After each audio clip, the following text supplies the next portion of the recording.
Hey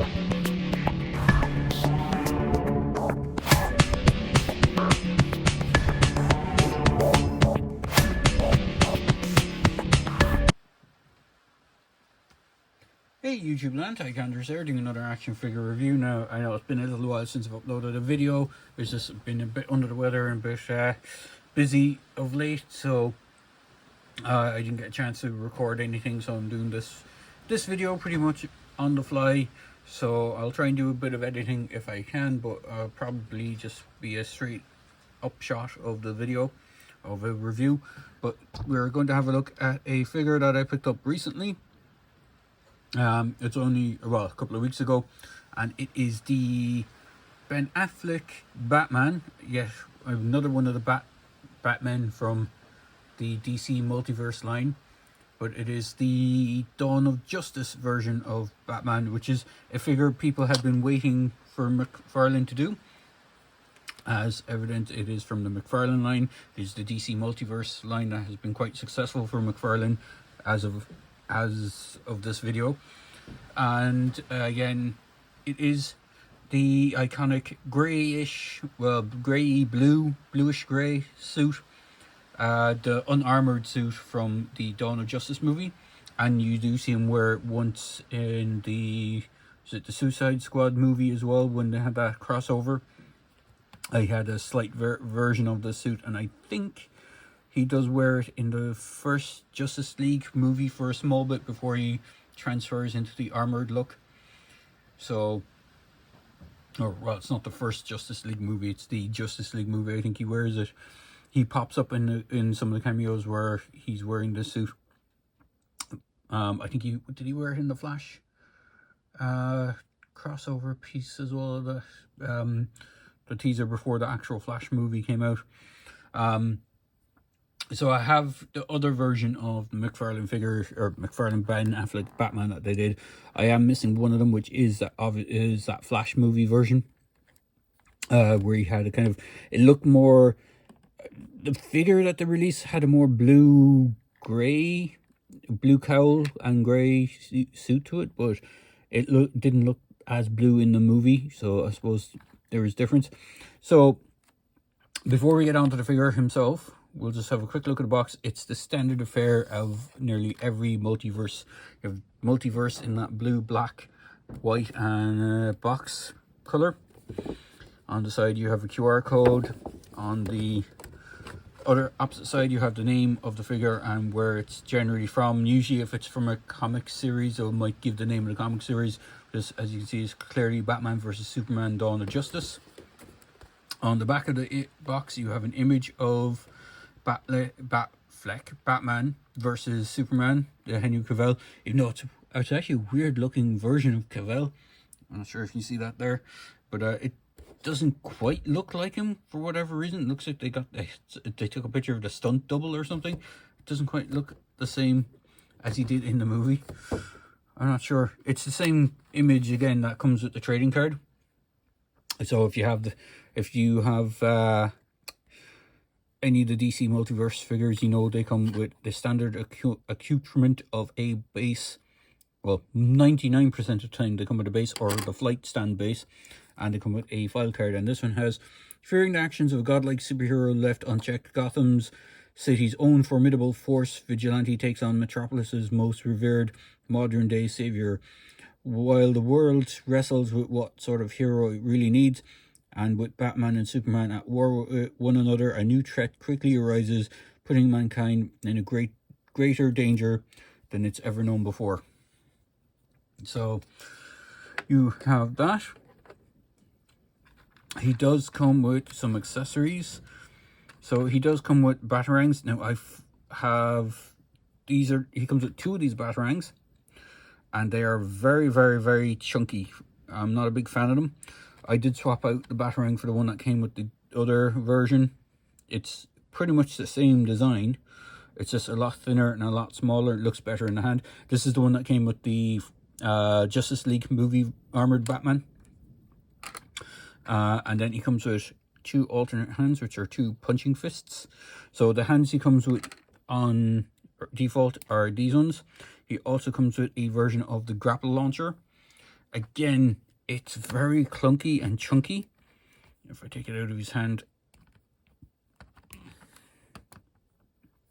it's a very large, chunky grapple launcher compared to that. If I just take it out of his hand, compared to the width of the one that came with the Justice League, you can just see how slim this one is compared to this one.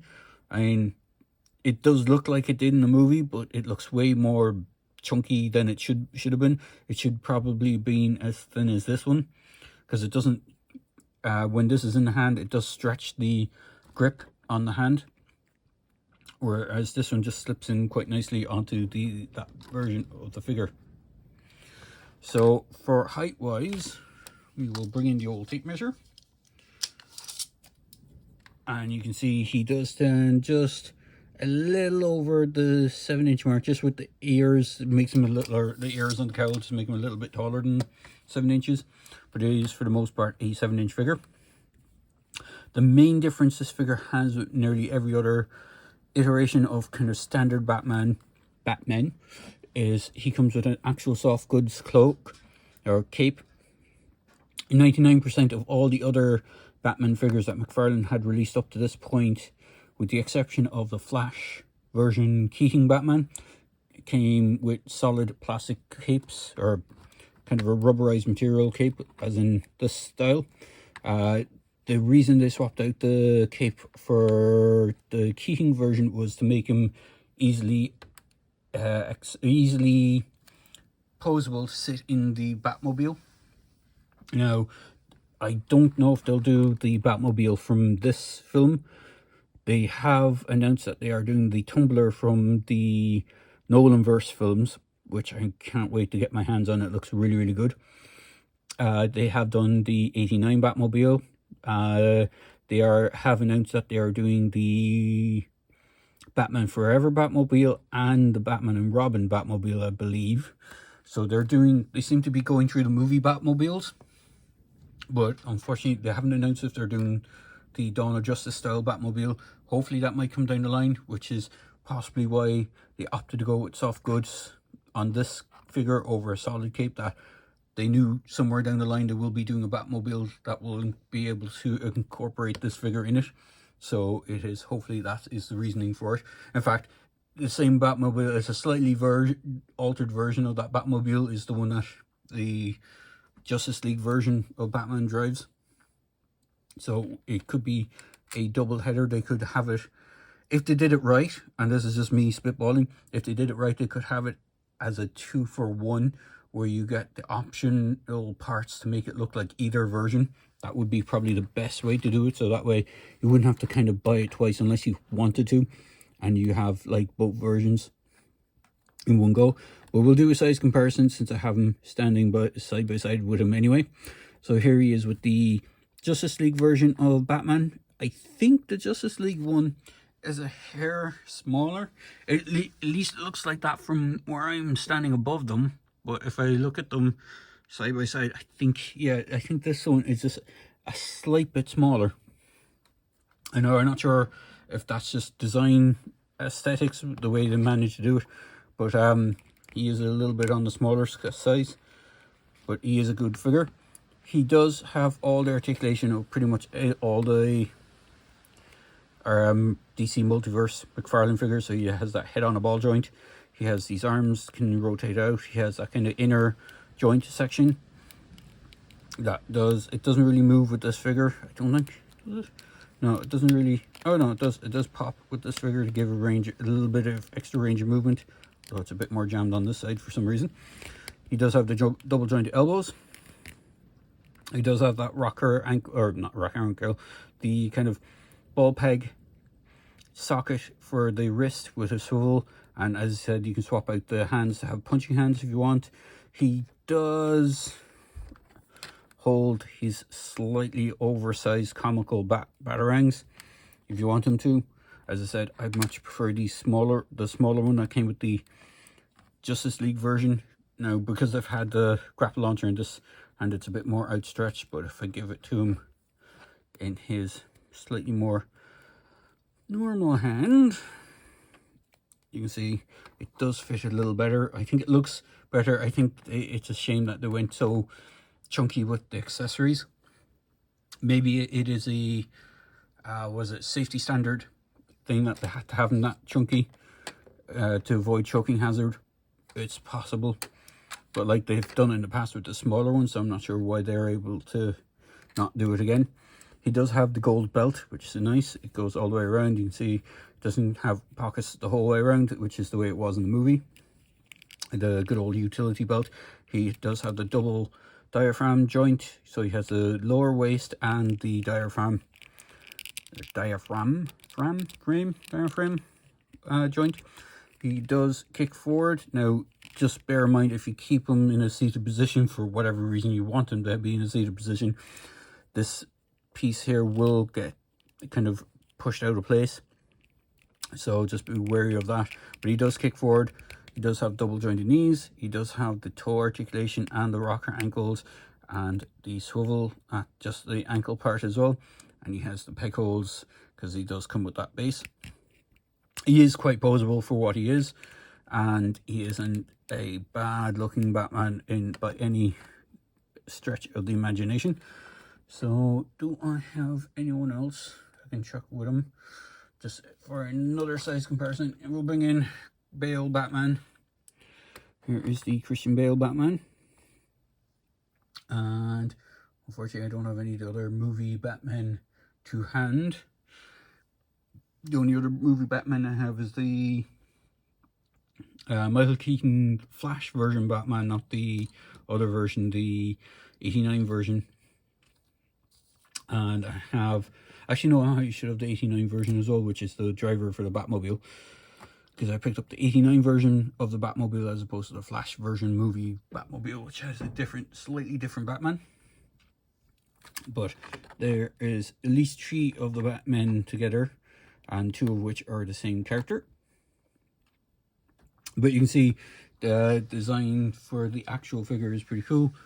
It is a nice looking suit. I've always liked that Batman suit that they did for that movie, the kind of the basic suit as opposed to the armored suit. Even though the armored suit does look good, I do wish that we might get that full armored suit, the one that he faces off with against Superman with. I think it's the only kind of iteration of that version of Ben Affleck Batman that they haven't done yet, and hopefully they will get around to doing it. I know there's been other companies have done that suit, and the older line that came out when the movie did come out originally did do a figure line of it, but it was in a different scale, so it wouldn't scale up too great towards these. But overall, he is a good looking figure. So if you can track one down, I think he isn't a gold label, but he is, from what I understand, a little bit harder to get than the other versions.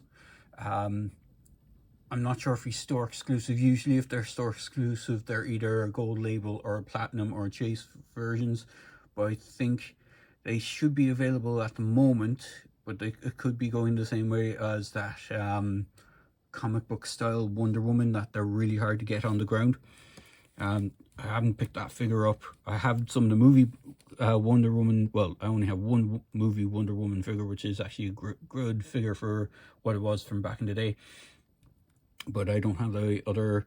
I have a couple of other iterations of her, but not that kind of more traditional comic, Justice League style comic version of her.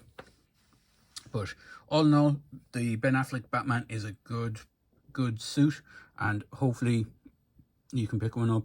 But as I said, it's a decent suit, and I hope you enjoyed this video. I'm going to wrap this up here, and as always, please feel free to like, comment, and subscribe to my channel. Cheers, guys.